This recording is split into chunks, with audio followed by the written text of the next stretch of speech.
Hi, Chris from Mainline Auto again. Today we're going to do a little video on understanding the New York State inspection process, specifically focusing on the emissions portion. A lot of people have the misunderstanding that you can simply when your car comes in for inspection, the check engine light is what the computer. This is the computer for New York State. This is so the check engine light is the key indicator on whether the car is going to pass or fail. If the check engine light is on, it automatically fails. There's a misunderstanding that you can go to your local Advance Auto and plug it in and clear the codes and then bring it and inspect it and it will pass. Well, it won't. And the reason for that is what's called non-continuous monitors. That means they don't run all the time. It is the way the car diagnoses itself and whether the systems and the emissions controls are working. These are things like the fuel pump, the canister vent valve, which allows air into the fuel tank so it doesn't collapse, oxygen sensors, cam sensors, even the transmission, because the theory is if the transmission is not functioning correctly, that the gas mileage is going to be less than it should be, and therefore you're polluting the atmosphere. Whether we agree with these things or not is immaterial. We have to fix them. So what we do is when your car comes in, we go through the safety. Most people are familiar with that. Tires, brakes, windshield wipers, the lighting systems. The exhaust, believe it or not, is not part of the inspection. It can be as loud as it wants to be. In fact, beyond the catalytic converter, there doesn't have to be an exhaust on a car. So don't let your mechanic say, oh my God, it's going to fail for exhaust. It can't fail for exhaust. It's not an inspectable item. People, on the other hand, say, well, ball joints aren't listed. Well, ball joints are part of steering and suspension, so they are listed. So you know, kind of go with a guy who knows something about inspections. The emissions part. Okay, we actually have no control over this. It is all done by this computer system and this little guy that plugs into your car. The computer polls the car. It transmits this information to New York State, and New York State says, okay, pass or fail. So we get a little, at the end of this, we get a little inspection report that most people have seen, whether your car passes or fails. It looks like that.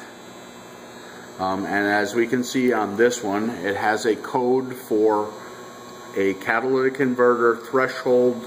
It means the catalytic converter is not functioning in this car on bank 1. This particular car has three catalytic converters actually. One on the right side, one on the left side, one in the middle.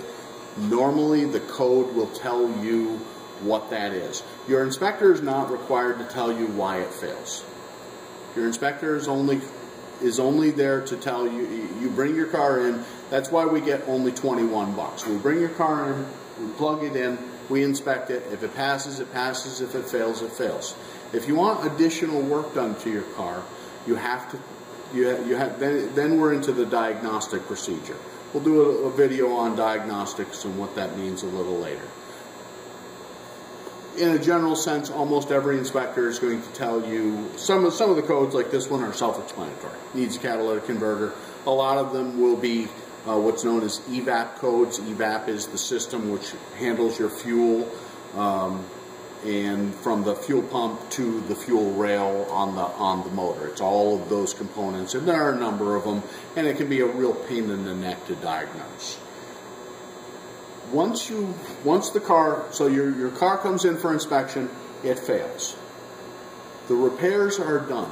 Make sure that you are going to an inspection station that is willing to waiver your car should that become necessary. It's a process. They have to understand it, and they have to know what they're doing, or else it'll never get done.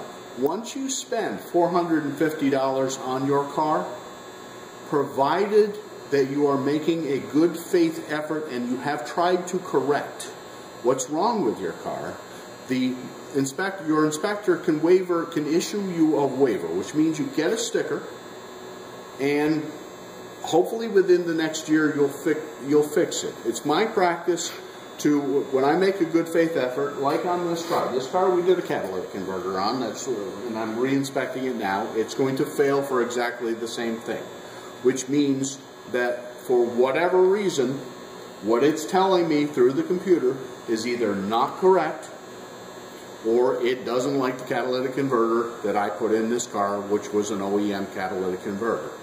The customer spent almost $700. This car is going to get a sticker when it leaves here today. I feel that's fair. I will only, however, do that once, 1 year.